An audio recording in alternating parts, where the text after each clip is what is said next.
Le chaos est réapparu sur la carte du Moyen-Orient en ce 13 mai 2026, exerçant une pression réelle sur les ennemis des États-Unis.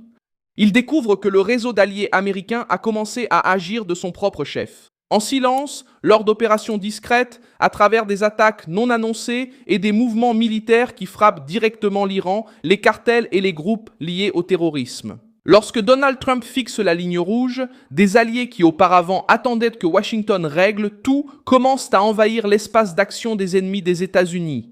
Je vais tout te raconter dans un instant, mais maintenant tu vas vouloir t'abonner à la chaîne pour rester bien informé. Des informations en temps réel, avec la meilleure qualité journalistique jamais vue dans un standard de crédibilité, Milson Alves. L'information la plus explosive est venue du Golfe. Reuters a révélé que l'Arabie Saoudite a lancé des attaques non divulguées contre l'Iran à la fin du mois de mars, en représailles aux attaques iraniennes contre le Royaume. Pendant des années, Reality a été considéré comme une puissance dépendant du parapluie militaire américain. Aujourd'hui, en pleine guerre régionale, l'Arabie Saoudite n'est pas restée simplement à attendre un ordre de Washington, elle a réagi. Selon des responsables occidentaux et iraniens interrogés par Reuters, l'armée de l'air saoudienne a mené des frappes sur le sol iranien après que le régime de Téhéran a frappé le territoire saoudien. Infrastructures civiles et installations pétrolières.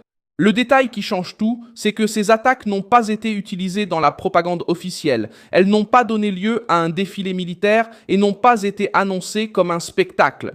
Elles sont restées cachées parce que ce type d'action sert à envoyer un message. Sans déclencher de guerre totale, l'Arabie Saoudite a signalé à l'Iran qu'elle ne subirait plus les attaques en silence. Trump n'a peut-être pas à déployer des soldats américains partout au Moyen-Orient si des alliés stratégiques comprennent que le régime iranien ne recule que face à un véritable coup. Le deuxième mouvement venait des Émirats arabes unis, selon le Guardian s'appuyant sur le Wall Street Journal, que les Émirats ont mené une attaque secrète contre l'Iran pendant le conflit. Y compris une action contre l'île iranienne de l'Havane, peu avant le cessez-le-feu du 7 avril, l'attaque aurait été menée en réponse aux agressions iraniennes contre les installations des Émirats. C'est-à-dire, l'Iran a attaqué. Il a imaginé que les alliés des États-Unis resteraient cantonnés à la défense et il a reçu une réponse conforme à la logique même de la guerre régionale. C'est ce point qui met Téhéran en alerte. La guerre ne se limite plus à Trump, Israël et au Pentagone. Désormais, le régime iranien doit regarder vers le Golfe et comprendre que des nations qui auparavant tentaient de s'en tenir à la diplomatie ont commencé à agir de manière directe. Certaines le font avec prudence, d'autres de manière plus agressive, mais toutes ont compris la même chose. Si l'Iran utilise drones, missiles, sabotage maritime et milices pour faire pression sur les alliés du Golfe, ceux-ci peuvent aussi frapper l'Iran sans autorisation publique. Le Koweït est également entré au cœur de cette crise. Les autorités koweïtiennes ont déclaré qu'au moins 4 membres des gardiens de la révolution islamique ont été capturés alors qu'ils tentaient de mener des attaques terroristes sur l'île de Boubiane, la plus grande île au large des côtes du Koweït. Cet épisode montre que l'Iran ne cible pas uniquement les bases américaines ou Israël. Téhéran ouvre de nouveaux fronts, infiltre des agents, teste des îles et crée de l'insécurité près du Golfe. Aujourd'hui, les alliés des États-Unis affrontent des forces, des infiltrations, des pressions sur les routes et de l'insécurité aux frontières du Golfe.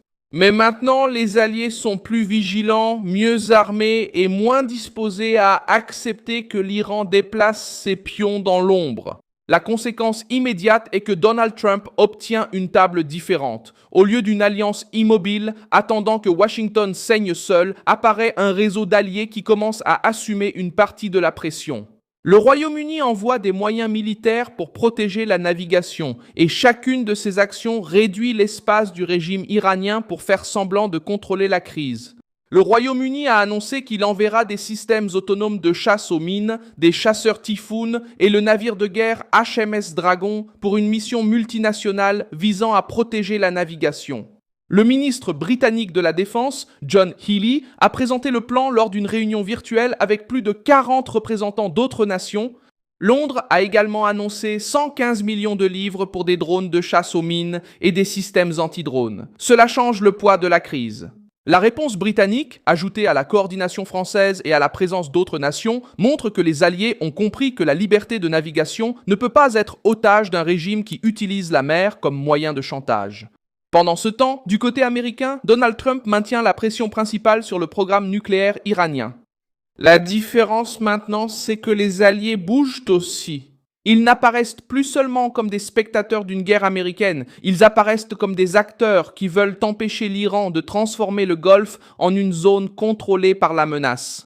Quand Trump fait pression, les alliés se plaignent en public, mais en coulisses, beaucoup de gouvernements savent que la structure criminelle ne comprend que le coup, le blocus, le renseignement et la force. C'est pourquoi le débat sur les opérations secrètes prend actuellement de l'ampleur. L'Autriche a également fait la une des journaux après que des chasseurs Eurofighter ont été déployés 2 fois en 2 jours à cause d'avions militaires américains qui sont entrés dans l'espace aérien autrichien sans autorisation préalable. Selon Anadolu, la machine militaire américaine avance à grande vitesse dans une phase de tension mondiale. En cas de guerre au Moyen-Orient, crise dans le Golfe, pression sur les cartels ou rivalité avec la Chine et la Russie, les avions de renseignement opèrent bien plus intensément. Le développement, le renseignement et le soutien commencent à fonctionner à un rythme beaucoup plus intense. Tout devient plus difficile pour ceux qui pensaient que Trump serait isolé. Il ne l'est pas. Il peut y avoir du bruit diplomatique, il peut y avoir des disputes en coulisses, il peut y avoir un gouvernement allié essayant de sauver sa propre image publique. Mais, en pratique, la machine de sécurité occidentale s'est remise en marche. L'histoire montre que ce genre d'action silencieuse change souvent le cours d'une crise avant que le public ne comprenne tout. En 2007, Israël a détruit un supposé réacteur nucléaire en Syrie et n'a officiellement reconnu l'opération que plus d'une décennie plus tard. Reuters a rapporté qu'Israël a reconnu en 2018 avoir bombardé cet endroit et a déclaré que cela devait servir d'avertissement à l'Iran. Des années plus tard, l'Agence internationale de l'énergie atomique a encore trouvé des traces d'uranium liées au site de Deir al-Zor et a maintenu son évaluation selon laquelle la structure était probablement un réacteur non déclaré. Ce cas est important car il prouve que les alliés des États-Unis n'attendent pas toujours une réunion publique, une résolution internationale ou une conférence de presse pour agir contre des menaces stratégiques. Parfois, le monde ne le découvre qu'après coup, et lorsqu'il le découvre, il se rend compte qu'une action secrète a empêché un problème bien plus grave. Il existe d'autres exemples qui aident à comprendre le moment actuel, il y en a d'autres. Israël a déjà attaqué des structures nucléaires en dehors de ses frontières pour empêcher des régimes hostiles d'acquérir des capacités stratégiques. Le Royaume-Uni, lors de différentes crises maritimes, a renforcé les routes de navigation lorsque des intérêts vitaux étaient menacés.